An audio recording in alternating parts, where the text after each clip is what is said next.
Welcome back to Asphalt and Aprons, folks, the podcast where motorcycles, brotherhood, Freemasonry, life stories, and a good bit of banter all come together. Yep, and we've got a special treat in this episode. One of the well-known bikers in Edinburgh, Street Bob Brown. Many of you will know him, and I'm glad to say I've known him for many, many years. Welcome along, Street. Nice to see you. You too, thank you. And I hope some people do know me. Right, so we can pop right into this first.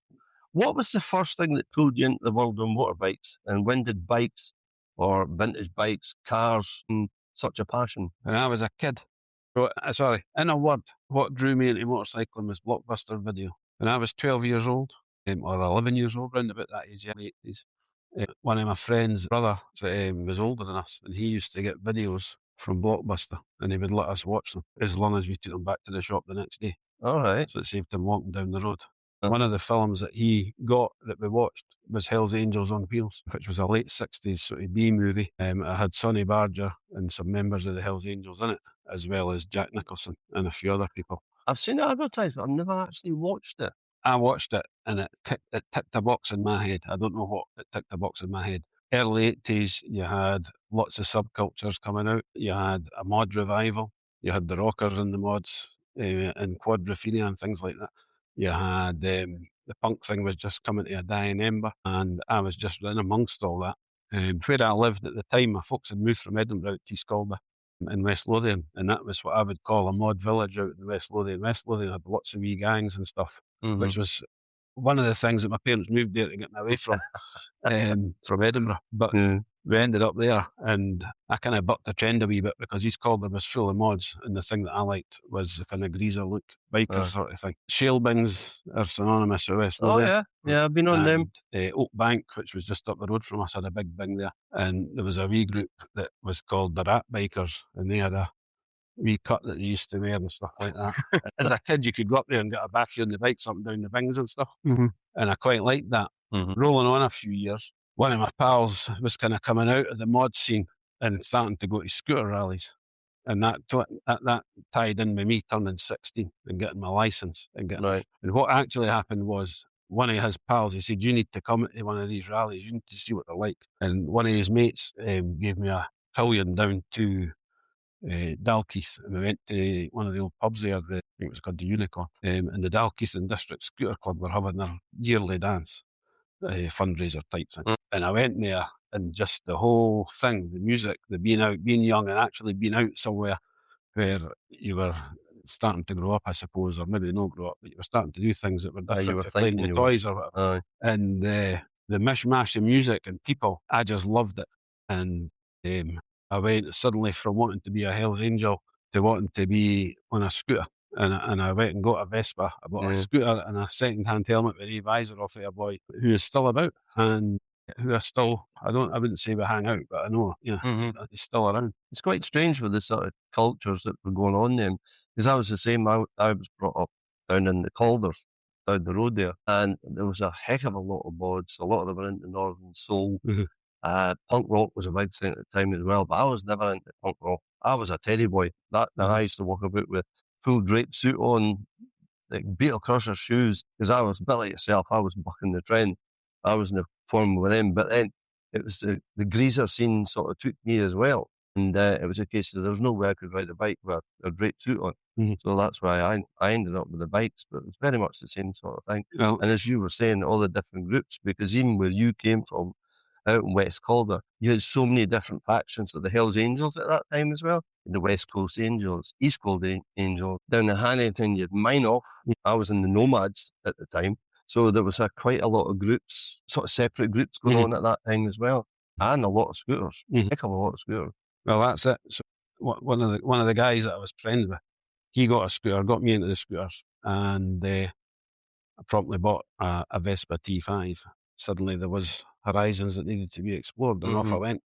I have got a colleague at work now who retired and done his direct access, and he got a CB 500X type adventure looking thing, and said to me not long after he had it out on the road, he said, "Do you think I could do the North Coast 500 on it?" And I looked at him and said, "If I can go to Wales on a 125 Vespa and go there on Friday and come home on Sunday, I'm pretty sure you can do the North Coast 500. You can travelled everywhere on these things." And then I'd done it and I loved it. As I say, I went all over, up north, down south, mostly down south to the sort of seaside resorts that we went to. Yeah. And in doing so, I ended up joining the scooter club, the Edinburgh Blues Scooter Club, and they used to meet at the Spider's Web on Morrison Street. All right, And yeah. just down the road from us was Ryer's Bar, which was where the Saddle Tramps and the Motorcycle Action Group met.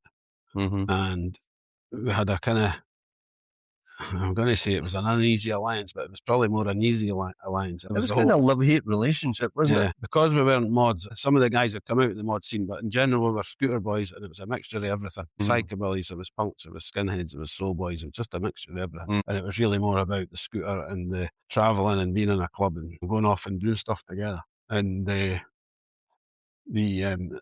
a result of that, I got on I had an interest in motorbikes anyway, but I got on all right with the guys down at Riley's and stuff. You mentioned before we started this about Dougie Fairbairn and stuff. That's how I know these guys. Aye, so that relationship's been going on for...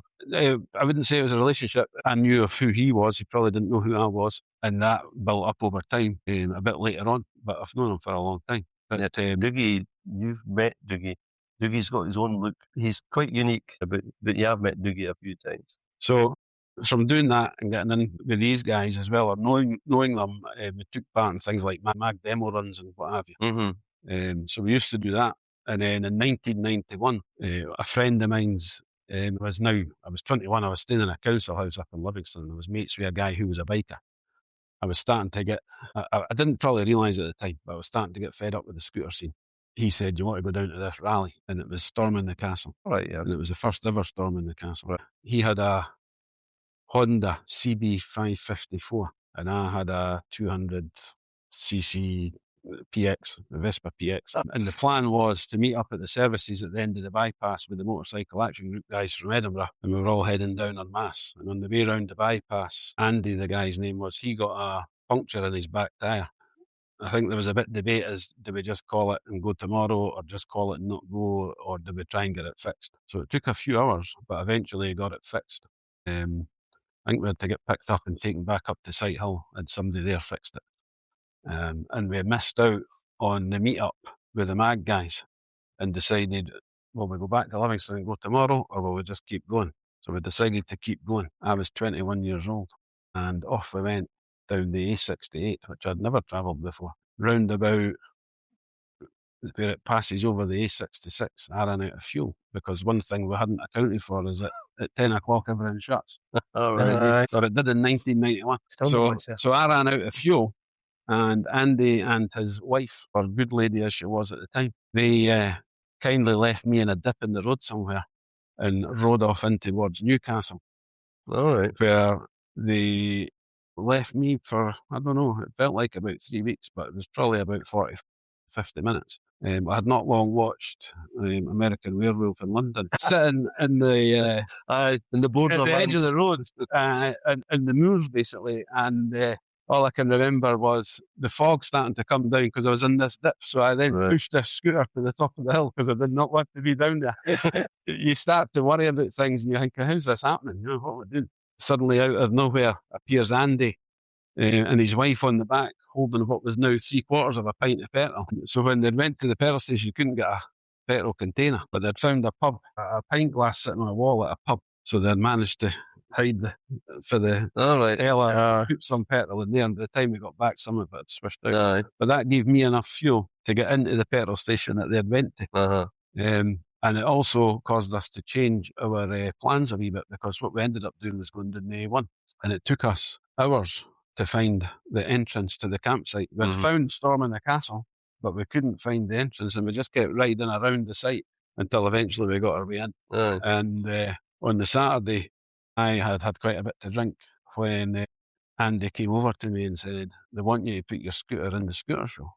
In the customs show, the bike show. I sort of said, no danger. And he said, but they want you to do it because yours is the only genuine scooter that's here for the rally. He said, two mod guys have turned up on Lambrettas, but they're just here for the show and they don't want them to get the trophy. And so I put it in, and to show that it's true, I brought this. So I actually won it, and I've kept that nice wee hip since 1991. Storming the Castle, best scooter, 1991, Northeast Mag. Whilst we were there, Andy said, "Give us a shot of your scooter and I'll give you a shot of my bike," which I did. And I went off for quite a few miles on his bike and came back saying, "This is fantastic. What did you think of my scooter?" And he said, "Well, I changed into first gear and then I didn't want to do it anymore, so I stopped." he went nowhere and I went for miles. We came back up the road. As I said earlier, I can remember a lot of these things clear as day. On the way back up the road, his tent fell off his bike, and I went flying over it. It didn't come off. And I can't remember how long it was after that, but pretty much after that, I got rid of my scooter and I got motorbikes, and that was when I started getting into motorbikes. I had one go on a scooter, and that was a Lambretta, and I can't even remember whose it was, and I was riding along the canal bank, down at the Calders, and I ended up in the water. And that was my one and only motor scooter. They just were not. Yeah, they're not for a lot of folk. I don't mind them. I've never been on one for an awful a lot of them are twist and goes now. I wouldn't go on a twist and go. Aye. I never knew how to control my first one. I jumped off it and it went straight in the wall. So it was enlightening.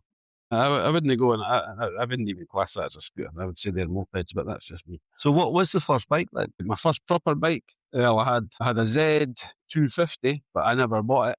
So the first bike that I bought was a Suzuki GSX 400T, which was a small. Would that be a two-stroke as well? No, it wasn't a two-stroke, as far as I can remember. But I didn't plan on this. It was just what I bought. Kind of more like, it wasn't a cruiser as such, but it was what they would have classed as a cruiser, as opposed to a sporty bike. Yeah. Chrome mudguards, that sort of stuff.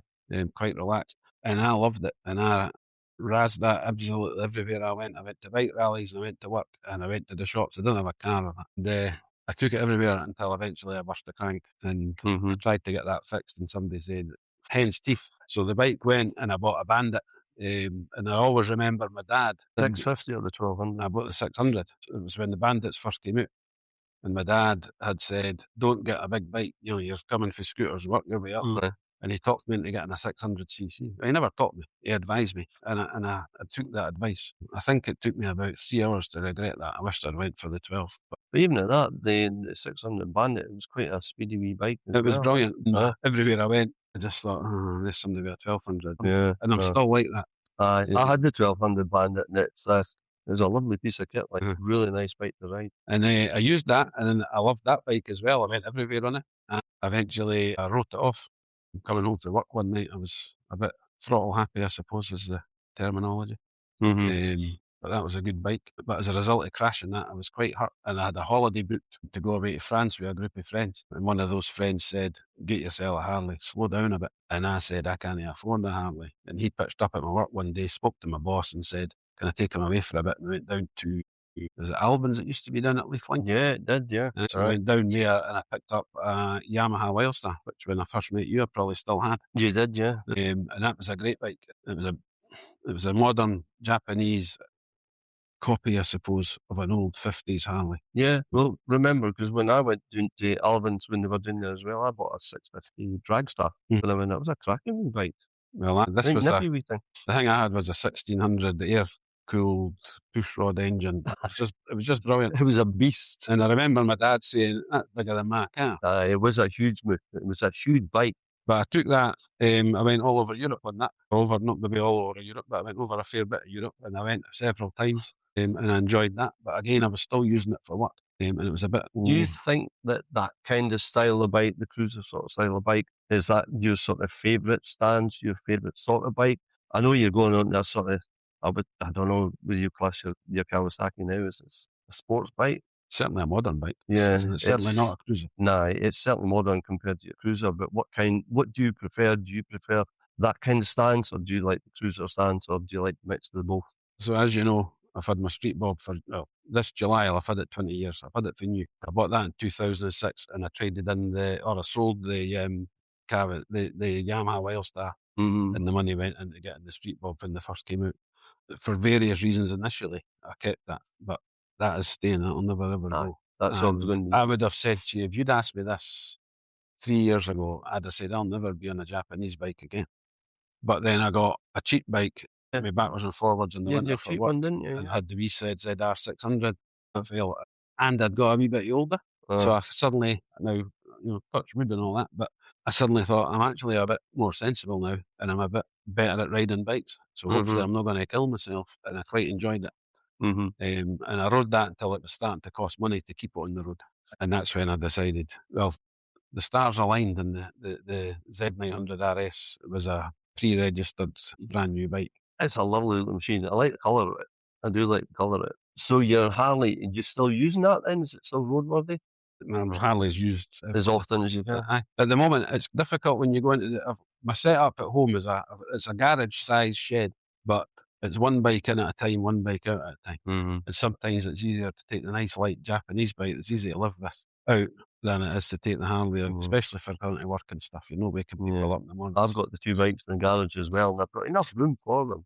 But then it's a case of, well, my Cruiser's kind of needing a new battery, so I don't know. Sometimes it's going to start. I don't know. I would say that there's 20 years between the bikes, roughly. They're both very, very different, and I love them both to bits. I think they're great bikes. Would you say one's more reliable than the other? Reliable? Yeah, like, would you say the older one is still as reliable or more reliable than the newer one? It is just now. It's had its repairs done. All right. It was reliable right at the start. It's 20 years old. There's things on it. There's things on it that I've discovered were design flaws that Harley never bothered doing recalls for. Oh, right. Which probably wouldn't get away with now. It's had things done to it that should have been done in the factory, which a year after that was a transit. The bike's a 2006 Street Bob. It's a twin cam engine, and it was a transitional year. The torque and the engines increased from the previous engines. As a result of that, there was things in it from the old engines that a year after they improved. So a couple of years ago, the stator plate got smashed up because the compensator and the magneto were a two-part piece, and the torque causes the bolt heads to come off. So the bolt heads end up going into the stator. So the engine got ripped apart and the new one put in. And the new compensator and magnetos are welded piece, so it's basically one piece. All right. So it's better. But it's had repairs off and on. We were saying earlier about the strong sort of sense of camaraderie that we've got within the Masonic fraternity to the biking fraternity. And I know that's quite a strong thing with you as well, because I have been, unfortunately, been on a few funeral runs with you in the past as well. They're good friends of ours. I would like just to get your sort of scope on that. I know you're not a Mason, but you do kind of know what we get up to, what we stand for. And I'm sure that you're going to realise that there is a lot of similarities between the two groups. What's your kind of scope on that? How do you see the two groups? Is there a big, huge difference, or can you see that sort of between motorcycling or biking and Masonic? Yeah, I can't really comment on Masonic. I don't know, but I would assume that, well, my experience in life is that with biking, that once you've got people in your life that you've shared journeys with, shared stories with, helped each other out, is that you continue to do that. Yeah. Now, people say, I'll help out my friends. Sometimes it's a bit more than that. Yeah. There is that. I've got friends that are close friends, and I've got friends that have gone that were close friends. Oh, yeah. And they were brothers. Now, that's different from friendship. You said at the start of this that I am well known. I don't think that I'm well known. I think I know a lot of people. I don't know if I'm well known in the biker thing, but maybe I am. You've been at it a while. Well, you did the NC 500 with Mark Young. No, I didn't do that. Did you not do it well? It was Dougie and all that went. Dougie and a few other guys, Colin Lawrence, etc. And Mark was pretty ill at the time, so yes. But they managed to do it over a few weeks, wasn't it? Well, I'm not sure if they've done it all in one. I think they were away for a week at least, and I think they done it maybe in two different cities. They took a couple of stabs at Wilm, didn't they? Yeah. They didn't get to Applecross. No. So they were meant to go, Mark wanted to go to Applecross, but he didn't make it. And they were actually meant to be going up last weekend to Applecross. Right. Because the weather forecast being so bad, they didn't go. So they've postponed it, rebooked the dates, and they're going back, I think, next month. And I think they're going to take his ashes and spread them there. It's hats off them that he actually managed to do it, to be honest with you. Because I last saw him about a year and a bit ago doing, I think it was a bike show again, but we used to see him doing it. What was the name of that cafe we used to go to? This is where my mind goes. JT's? Saltire. We used to meet him all the time down there, right? But then when that closed, you stopped seeing him, eh? Yeah. Well, they still do it. They still go out every Saturday morning, or most Saturday mornings. And you do your chippy runs as well, don't you? I do chippy runs on a Friday night, and I'm trying to not. I like going for the bikes, but when you get there, you are hungry. Aye, I would say that the one thing I've learned by motorcycling is it doesn't, it's not conducive of a good diet. And if you're, depending on what sort of biker you class yourself as or whatever, I don't know if there's different types of class, but if you're going to bike rallies, it is a really bad diet. Well, that takes us on the next part, because you do quite a lot of rallies, don't you? Do charity stuff as well, so you're on the Distinguished Gentleman's the Rally. DGR, Distinguished Gentleman's Ride. You've raised quite a bit of money for that as well over the years, haven't you? Aye, I tried to. That's other people that I've put some into it, but yeah, it's donations. But it's consistent, because for you have been doing it for a long time. Is that the only one that you're involved in, or are you involved in other ones? No, that's the only one I'm involved in. I've done other things. I've done like the Erskine runs and stuff like that, but that's the one. I don't know why. When I first heard about it, it was in Australia, and it possibly had been in other countries, but I hadn't been in this country. And I think it was about a year or two after the first one that was held in Sydney, I think. Anyway, I heard about it. I don't know. I can't even remember now how I heard about it, but I heard about it and it tickled something in me. I liked it. I liked the look of it. And I thought, I'm going to host an Edinburgh ride. When I went to register to do it, I discovered that somebody else had done it. So at that point, it was held in September. It's now held in May. And the guy that was organising it, I got in touch with him. And I said, if I can help you out anyway, let me know. And he said, well, actually, you could maybe help me out a wee bit. He said, because I'm not from Edinburgh. He says, but I felt that having it in Edinburgh as the capital city was the place to have it. He said, so I don't know quite how, I don't know the way. I don't know the area. I don't know where's the best way to go or whatever. So what he did know is where he wanted to start and where he wanted to finish. So he was starting at North Berwick Rugby Club car park, and he was finishing in the Grassmarket.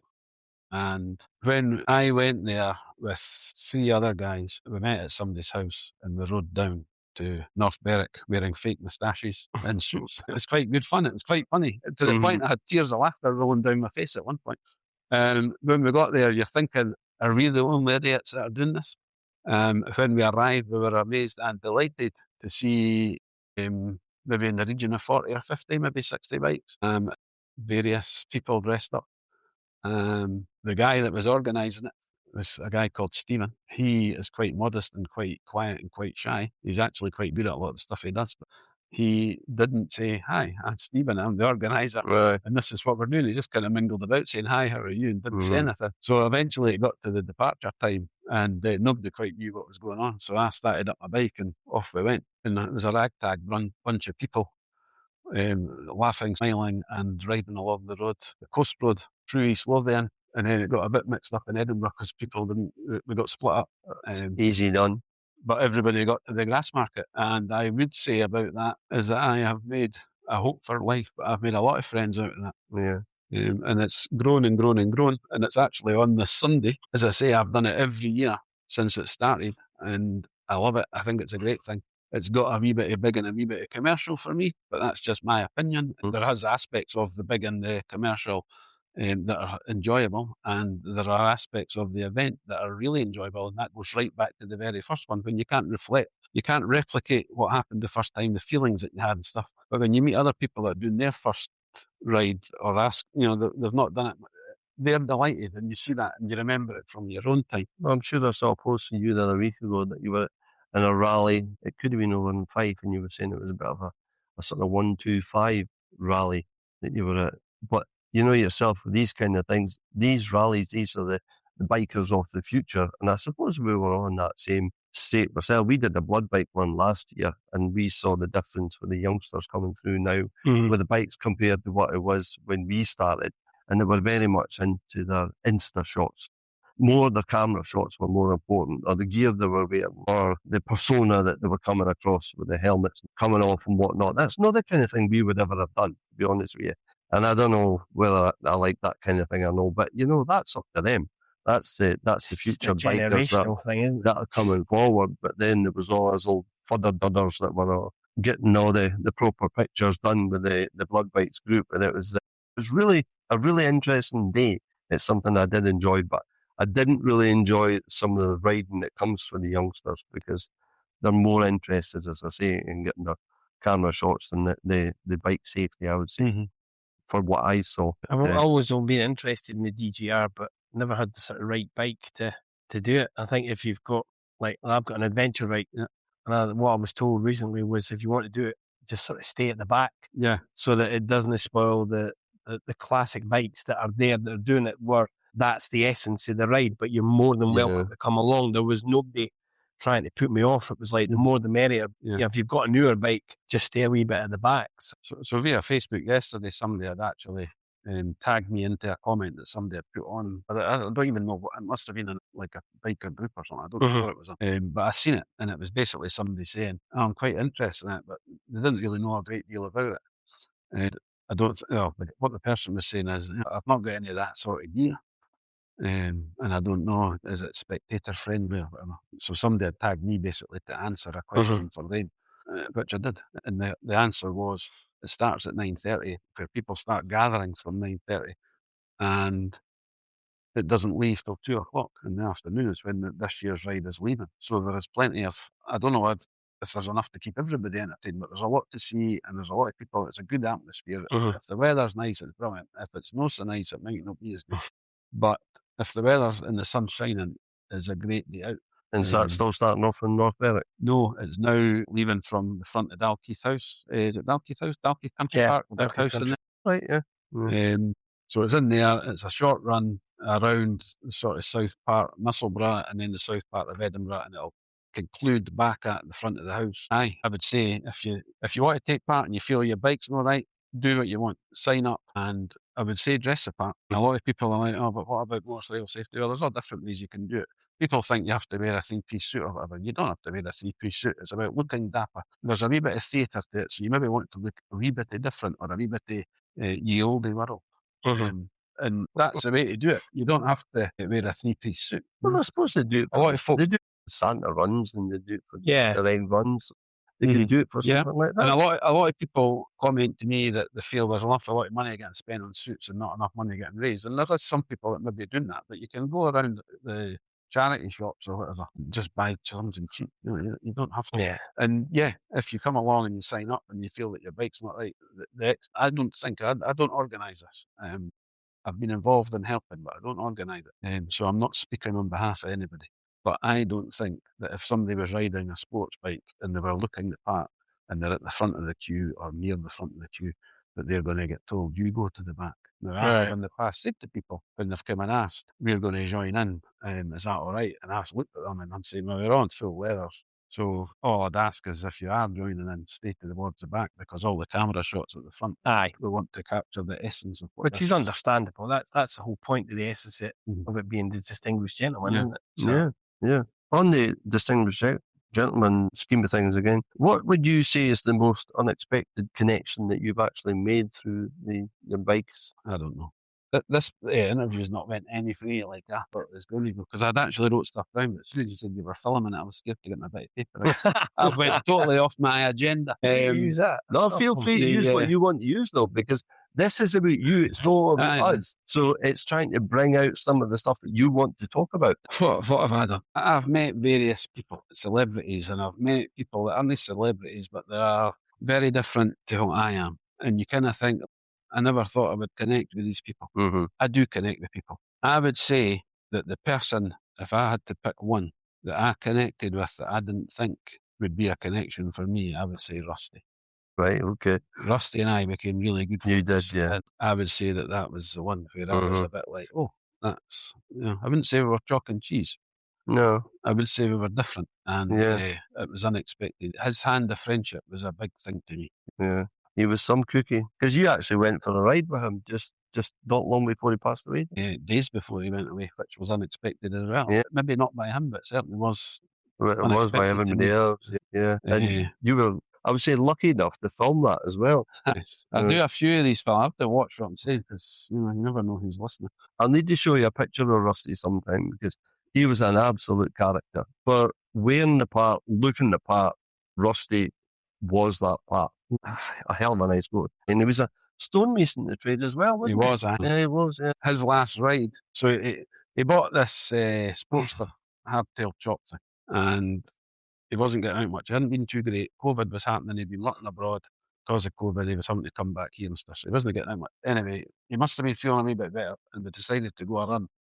And we went down through the borders. I think I took him through the granites, through in the Leith and past Clare down to Gordon Arms, and then we went along to St Mary's Loch, and I think possibly we were going there, but the cafe was closed, so we carried along to Moffat. Nothing new there then, eh? Now he's on a hardtail chop. There's no suspension apart from the front porch, and he's not very well. But I never really thought about all that when we were taking these B roads and stuff. Anyway, he got bounced about a bit, and we stopped at Moffat and had a bit of leather, and that's when he was talking to me a wee bit about not being very well. And I didn't realise until then. I knew he hadn't been too great, but I didn't realise until he was talking to me how unwell he was. I had my daughter, who at that time would have been, she was 19, so maybe 5 years ago, is it? I don't know. COVID times, 2020, 2021.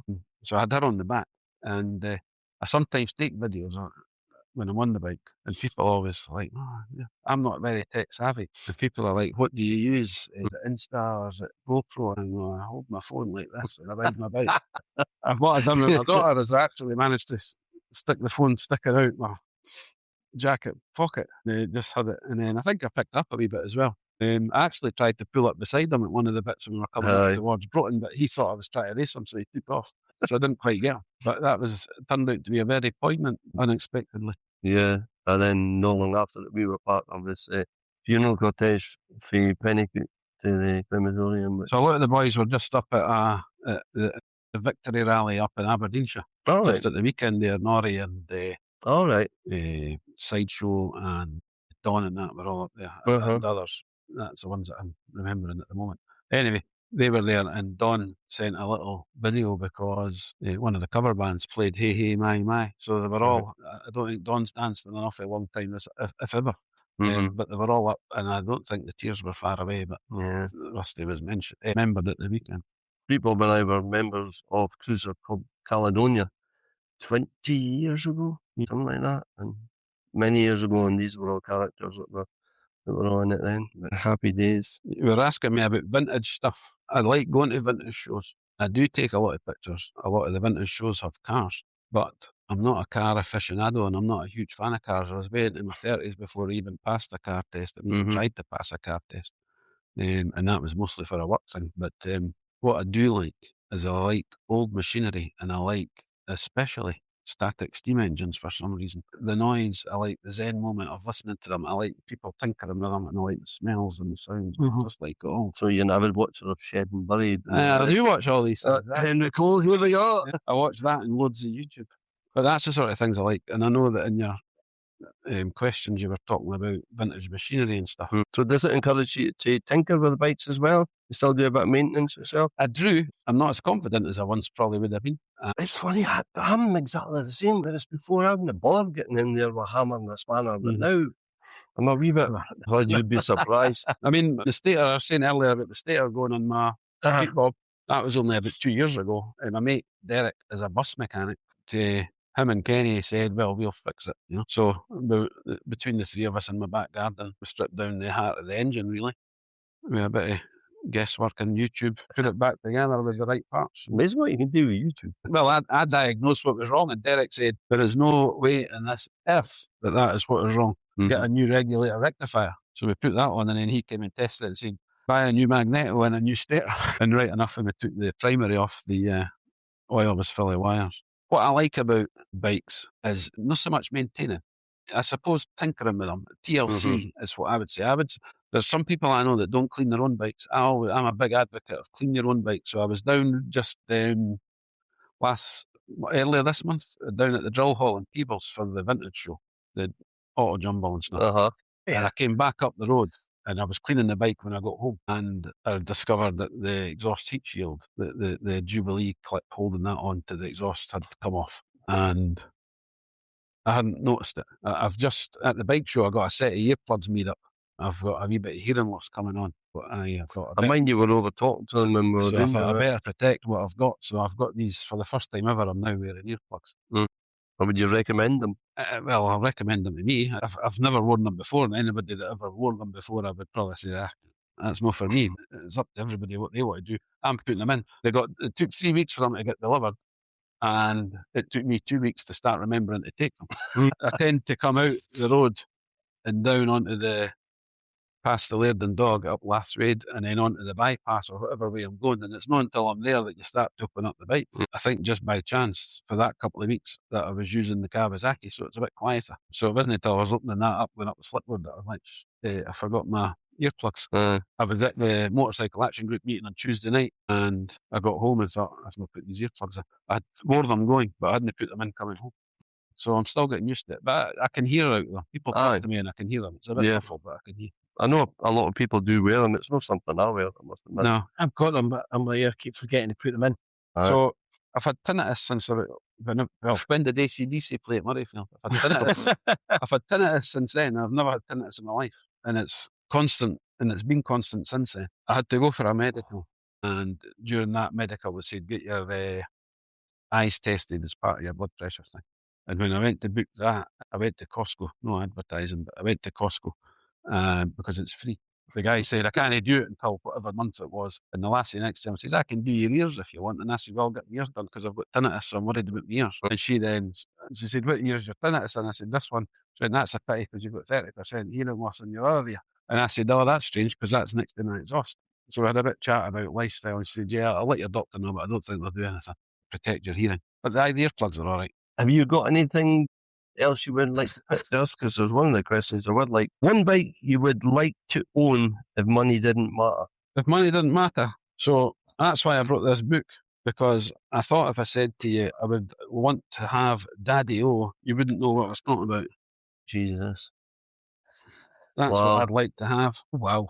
Only get a picture of that. So if you've heard of him, Indian Larry. Oh, I've definitely heard the Indian Larry. Yeah. So he built that bike as a tribute to Big Daddy, who was a chopper customizer, 60s or something like that, 50s, 60s. He built that. I think it was his first build. Was it Biker Build Off? I think that was his first one. Yeah. You can have a look at that if you want, and this is finished. It's just all handmade stuff, and I love custom bikes. But if money, I don't know what that would go for. I don't think I'd need to win the lottery to buy it, but I don't think I can take out a bank loan and afford it. But custom bikes like that as well, I love to see them fabricated. Like, I used to love watching American Chopper. Some of the things they used to make were ridiculous. Who's going to ride that? Because they were mainly for shops or for showrooms or whatnot. But some of the sort of naked, sort of smaller choppers that they actually made was cool as hell. Absolutely. I love the fabrication side of it as well, I must admit. Some of the riding positions on them look weird though, especially, when they've got the tall handlebars. No, I couldn't ride anything like that. No. But they look beautiful machines. I mean, I wasn't into bikes when I was younger. I was into normal bikes. So the only bit that I relate to is the chopper, the rally chopper, because everybody wanted that because it was the closest you were going to get to a chopper motorbike at that age. But even then, with the handlebars, and I've seen some on YouTube and things like that, it looks uncomfortable, but it looks nice. It might look nice, yeah, but it certainly wouldn't be my thing anyway. But that looks a really nice bike. We'll get a picture of that and put up on the Some of them are socials. comfy, some of them are not. And sometimes it's what are you willing to put up with. Well, that's the thing that surprised me at the bike show was some of the older bikes that are like 40 years old, but they're still in working condition. But the vintage bikes, the stuff that we grew up with.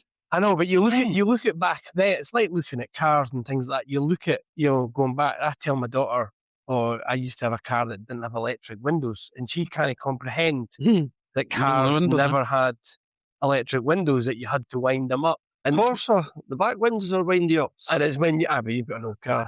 It's new. But then when you look at some of the older bikes at these shows, and you think there's not a lot of comfort there. There's just the bare necessities, but that was enough for someone to say, "I'm going to enjoy this." Well, that's exactly it. Like Street Bob was saying about Rusty's chop that he used to have in his back garden. The exhaust used to look like a bit of scaffolding pole. You know what I mean? You were like, Christ almighty, surely that's not legal. But he used to just hammer away at all these things. And it was like, no for me. Do you not think sometimes that life's too comfortable? Yes, I do. I think, and if you get too comfortable, you become complacent. I've got friends that think nothing of getting on BMW brand new. Is it a 1300 now, but a GS? I don't know. I've ridden GSs, but I couldn't tell you what all the different tech that they have that it does and how it helps or whatever, or how comfortable it is to do a long trip on one. But these people will get on them and they'll travel up over the course of a weekend away up and do the North Coast 500 or equivalent of they'll be way up north or other people that have been to Norway on them, or people that have been 7 countries in Europe and come back in 6, 7 days, 10 days. But I also know my jumper, no nonsense choppers, Charlie Neaton, makes bikes in his workshop or garage or whatever it is he's got in Gala Shields. And I know him and people that have bought these bikes. They are extreme custom bikes. He's running, I don't know how long it is, but I'm going to say a Swedish style chop on Springer forks or Gubder forks with a car back tyre. Now he does, you'd have to ask him, but I'm going to quote him at about 5 to 10,000 miles a year across Europe, hitting all the choppers that shows up. And he's not alone. You know, there's magazines dedicated to these guys that are doing it. It's that different biking experience though, isn't it, really? And you can make the bike as comfy as you want it to be. Like, it might not have traction control. It might not have suspension. It might not have, I don't know if the bikes have, well, my Harley's got cruise control, but my cruise control is basically a little knob on the bottom of the throttle that I've never used because I'm too scared. But you hit it with your thumb and it locks the throttle in place. I tried to use mine on, I've got a BMW 1200 RT. I tried to use it there in the motorway. Pushed it, didn't work. I went, what the hell with that? I'd use the cruise control sometimes on it, but there's bits that, I've got a Tiger 900 and they say, you can get a heated seat and you can get this and you can get that. And it's like, at what point will too much comfort and too much technology take away the thrill and enjoyment of what you actually got the bike for? You see it now. You've talked earlier about the younger people, not just younger people, old people. Everybody's doing it. They've all got either cameras or sat navs or music playing through whatever the earpiece is. Now, if people want to do that, that's not my problem. I don't mind. That doesn't bother me. I don't. Yeah. Now, back in the day, I've been to France, I've been to Spain, I've been across Europe. I took a map and I would read the map and I would try and memorise a bit of it. And then if I got lost, I got lost. So it's quite often when you get lost, you find something and you run the looking for. And it's quite good. If you do get lost, you just find your way back onto the road and you get to where you're wanting to be. Or stop and ask some people. My equivalent now is pretty much doing what I've done here tonight is I look at my phone. Now, I actually ended up down at the bottom of the road at Rickett and Main's Cottages or something. And then thought, this isn't the right place, this is somebody's house. I stopped and I looked again at the map and I came up the hill. It's not difficult. I just sing most of the time when I'm on the bike. And my current partner, who is absolutely lovely, she has been going on the bike with me on occasions and spoke about, I'll need to get headsets so we can talk. And I just thought, I don't think I want that. I might get it, but I don't know that I want that. I like going on the bike for the feeling. I like being in control of it. And you ask about modern bikes and older bikes. With a motorbike compared to a car, you still have to ride it. But the more tech you get, the less riding you're doing. Now, I like riding my bike. I like knowing my bike. I talked about the VZZ. When I first got that, I thought, actually, this is good fun. I was probably a wee bit nervous when I first got it because my last experience on a inline 4 engine was rolling along Ferry Road. But once I got used to it, once I started to enjoy it, I thought, this is good fun. And I used it for about 7 weeks, 8 weeks. And then I jumped on the Harley. Now, when I jumped on the Harley, I suddenly thought, oh my God, easy rider here. The handlebars are massive. The bike's massive. I took off and I put my feet on the foot pegs and they weren't where they should have been because I was now used to a sports bike. And when I came to the first junction, I didn't stop because the brakes are different. You have to pull the lever on your Harley. You don't have to pull the lever really. You just have to touch it on a modern bike. Now, the ZZR wasn't a modern bike, but it was still a lot more modern than my, at the time, younger Harley. I was out my cruiser on Monday, and obviously it's heel tosha, and I've got the floorboards as well. My feet were all over the place because I've been that used to being out in the BMW, and then to suddenly get on that, it was like, oh Christ, what am I doing? But then I was just chugging along. Like I think I didn't go over 60. But I had a great 2.5 out in that. Thoroughly enjoyed it. Again, not advertising things this weekend as well as the DGR. I think up at Kiltybraggan Camp. There's an event called Ride an Old Bike or something. It's one of the classic clubs that are doing it. And I'm not going to it, but I would like to go to it one time. Basically, I think you pay 50 quid and you can go along there and they'll get a wee shot on the bikes. Now, that'd be a nice experience. It would be. I'm talking about my 20-year-old twin cam street board. It ain't that modern, but it ain't that ancient. These things are advancing retards, left-hand gear changes, right-hand gear changes, left-hand braking. They'll have things there that'll be a throttle. And throttles on the top. It'll be a lever as opposed They're to like lawnmowers. hand changes. Yeah. There's a whole world of fun there. I saw a bike at the bike show that was almost like a lever. Or Yeah, and it was, and it was like, and my the God, handshake, right. you know, it's And these are the sort of things you've got to know how it works, and then you've got to learn how to do it. And I think that's interesting, and I think that's good fun. I think so as well. the thing about that brought that home for me is my daughter was learning how to drive last year, and she says, "Dad, I need to have some time in your car." And I said, "How?" She went, "I need to know how to work a handbrake." Because the car she was learning in is automatic handbrake coming on. And that got me thinking. I thought, well, what else is changing that we had to do years ago and know how to work that nowadays you go, I would know what that is if you put that in front of me. Yeah. And I think that's the thing. And I think that's why there's always going to be a place for these older bikes, and the people are always going to look after them, and people are always going to want to ride them, so that technology doesn't take away the fun. That's probably what I'll end up doing eventually when I do eventually stop riding bikes. I'll probably end up buying an old bike that I can put in the garage and I'll tinker with. And I'll be quite happy with myself doing something like that. Because I always said I'm starting off with British bikes and I'll finish up with British bikes. But not for another 20 years yet. Well, I hope for me yet then. I think even just your other podcast, I've heard your mate Straub or somebody saying when you're riding a bike, or maybe it was on you guys, I don't know, but when you're riding a bike, you smell things. You go down a dip in the road and you suddenly go, oh, it's getting colder. You come out and the sun hits you and you're just like, this is great. And that, And that was Straub's, and unfortunately, as I said earlier, he had a bad accident a few days after that podcast. We can gladly say, because Donkey and I were out visiting today, that he is recovering. He's got a long road ahead of him, but he's recovering with a smile on his face, and you can't ask for any more than that. So it was good to see him. Yeah, it was good to see him today. You don't get that. You might get it in some cars, but you'll not get it in. Nah, you'll only get that in a bike. Grand. Cool. Well, thank you very much for that. As someone who doesn't have a big bike career, that was really interesting to learn and listen to.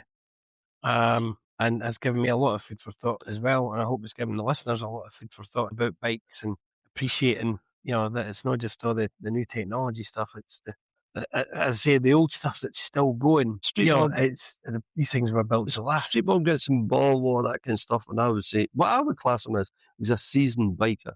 That's what I would class him as. And he's got his own likes, but I like a lot of things that he does like as well. So yeah, thanks for coming along today. No worries. It's been really good. And you will find him on Facebook, folks. Keep an eye out for the pictures and stuff. Keep the pictures going.